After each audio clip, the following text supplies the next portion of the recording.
For the last few days I was only waiting for this package and finally the doorbell rang.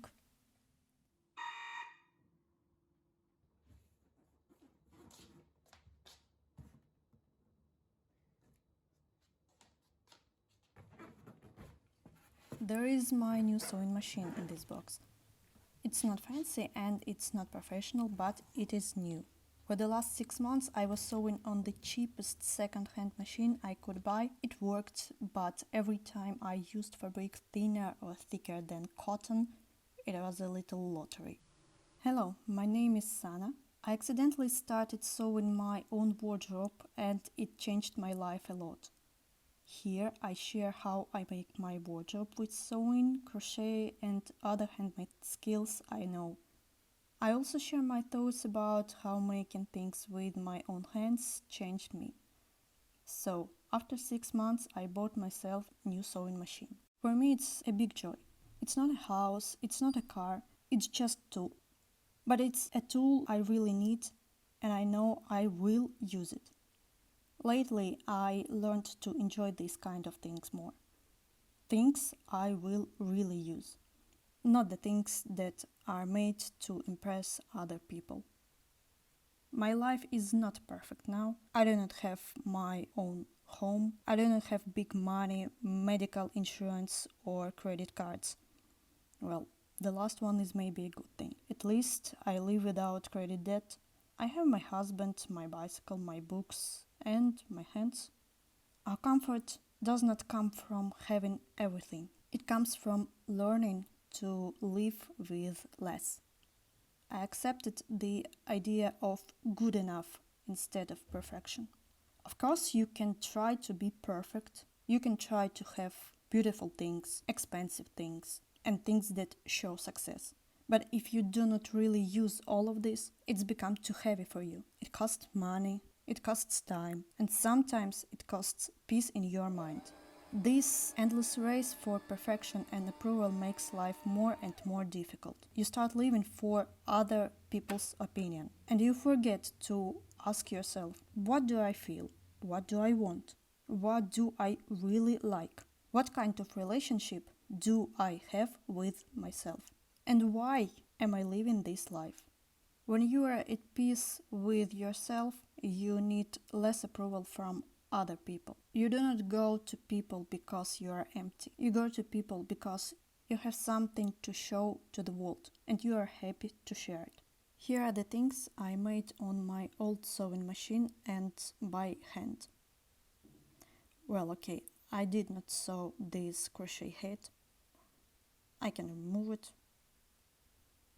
And I will remove this dress too. I made it about 10 years ago and it is just here after laundry.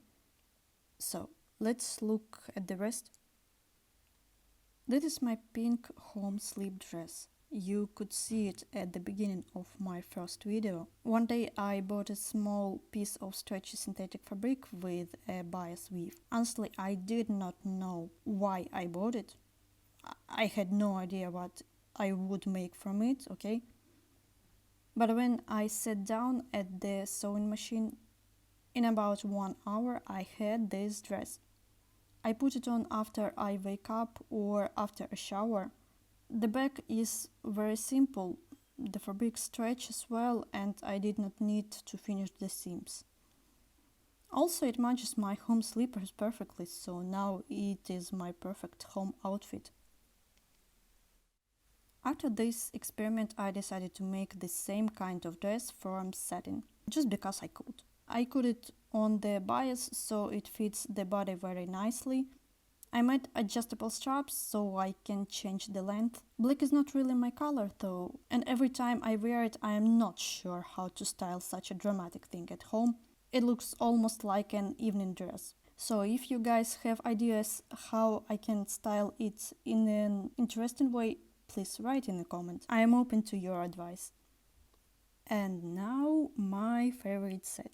On one of my fabric hunts, I found this happy salmon striped cotton in a basket with a children's bedding fabric. I fell in love immediately and decided I need to use all of it. When I came home, I made this camisole. The same day, near the exit, I looked into a basket with small fabric pieces for 50 cents, and I found a small piece of soft green linen. It was very small, but I thought it could be enough for shorts. And I was right.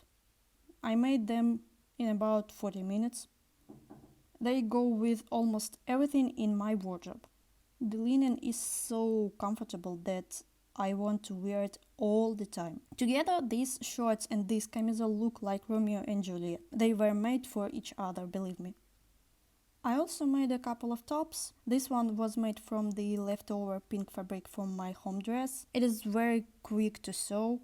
I really like this top, but it became a monument to my lack of attention. At the end, I decided to iron it, and I accidentally burnt a hole in it. The hole is not very visible, but I cannot really wear the top now.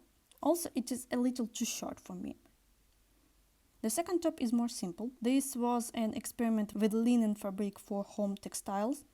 Here I learned how to finish the edge with bias tape and how to make classic darts. I bought a small leftover piece and made the simplest top possible. I don't wear it a lot yet, only at home when the weather is hot. It is breathable, and with every wash it becomes softer. This is what linen does. I still want to add something here, maybe embroidery or maybe some crochet lace at the bottom.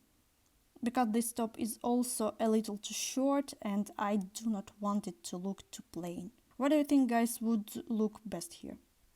This is the second skirt I sewed by hand. I had a summer dress that I wanted to throw away, but then I decided to remake it into a button skirt for next summer. The fabric is a mix of viscose and linen.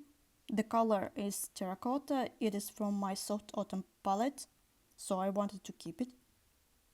I bought matching threads and very simple buttons. In the end, it looks almost like something from an expensive brand. And let me remind you, this is hand sewing. And yes, it also has pockets.